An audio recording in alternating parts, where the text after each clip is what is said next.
Hello everyone. So we are solving the back exercise of the chapter aldehydes, ketones and carboxylic acids.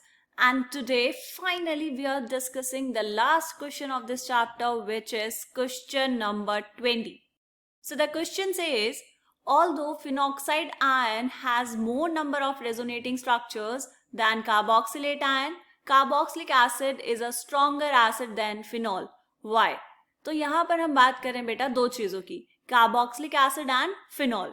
Phenol के जो resonating structures हैं हमने बहुत बार बनाए हैं, 4-5 रेजोनेटिंग स्ट्रक्चर बनाता है फिनॉल. लेकिन यहाँ पर ये कह रहा है कि इतने रेजोनेटिंग स्ट्रक्चर्स होने के बाद भी जो फिनॉल है वो कम एसिडिक है देन कार्बोक्सिलिक एसिड. ऐसा क्यों? देखो, तो सबसे पहले हम यहाँ पर बनाते हैं बेटा कार्बोक्सिलिक एसिड. क्या होगा? R C double bond oxygen और यहाँ पर हमने लिखा OH. This is carboxylic acid.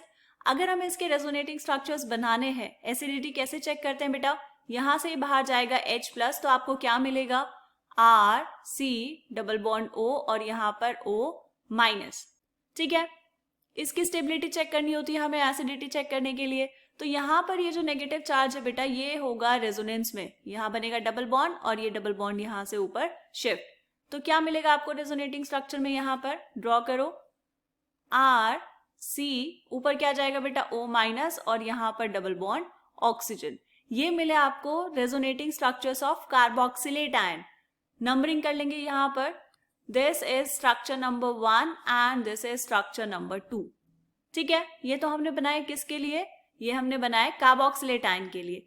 अब अगर हम बात करें resonating structures of phenoxide ion, देखो ये हमने क्या बनाए? Resonating structures of phenoxide ions. बहुत बारी ड्रॉ कर चुके हैं तो अब तक तो ये आपको बनाने आते होंगे.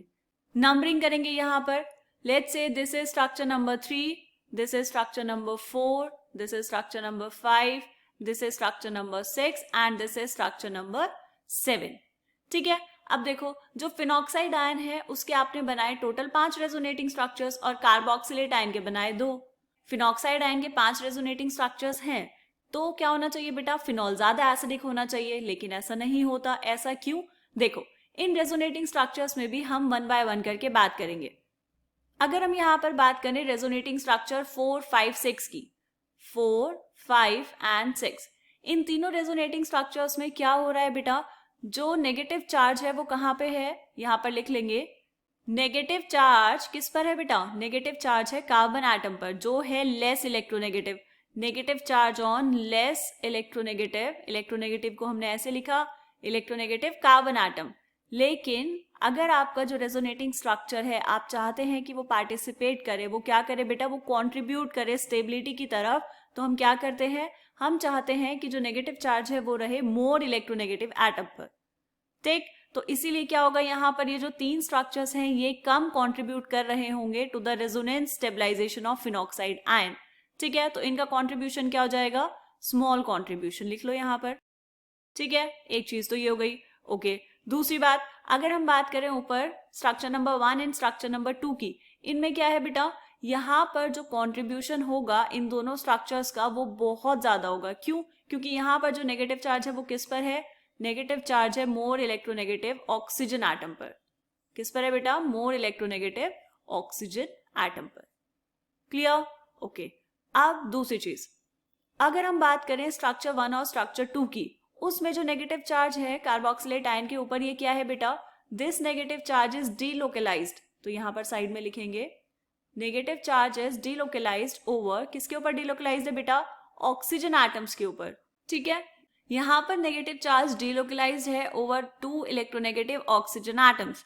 लेकिन अगर हम बात करें structure number 3 and structure number 7 की, इन दोनों स्ट्रक्चर्स में क्या हो रहा है बेटा?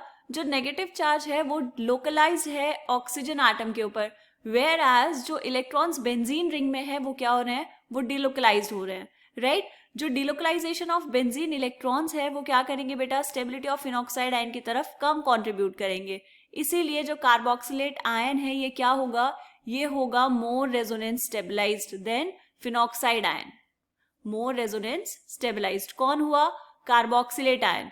और जो ज्यादा स्टेबलाइज होगा आयन वो क्या होगा बेटा? उसका कॉरस्पॉन्डिंग एसिड उतना ही ज्यादा एसिडिक होगा. राइट, तो यहाँ पर अगर हम बात करें कार्बोक्सिलिक एसिड की तो वो मोर एसिडिक होगा देन किसके बेटा, than phenol, more acidic than phenol.